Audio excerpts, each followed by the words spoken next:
Puspuso na raw ang pag-iensayo ng mga magtatanghal sa Sapin-Sapin Festival sa Vancouver ngayong taon. This year, gagamit ko kami ng iba't ibang dialects galing sa Pilipinas, tulad ng Ilocano, Pampangueño, at Bisaya, na hahaluan ho namin ng English at Tagalog yung mga plays.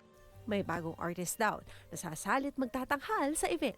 May bandurya, drag performances, choral singing, maikling dula at komedya. Feel ko yun yung one of the very special gifts we Filipinos have is laughter. Kahit ako minsan pag nalulungkot ako, tinatawa ko lang, natutuwa na ako. You get to laugh with community kasi alam niyo yung context, may pares kayong cultural context, and we're just using that medium so that people can, you know, shake off some stress and shake up some, negative energy from what happened. Bukod kay Atensya, tampok din sa Sapin-Sapin Fest 2025 ang ilan pang Pinoy acts, gaya ng Coro Pacifico. Gayunpaman, di lang daw pangalan dahil sa festival may sapin-sapin din daw na pwedeng kainin. Meron ho sapin-sapin sa festival at may pagkain ho bago ho magsimula yung show. And all this is for free. Kung di naman nakakaintindi ng Filipino, meron daw QR code na pwedeng iscan para magkaroon ng translation.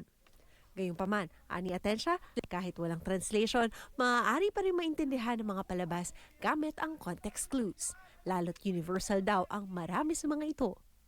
Gaganapin ang Sapin-Sapin Fest sa Russian Hall sa Vancouver sa September 12.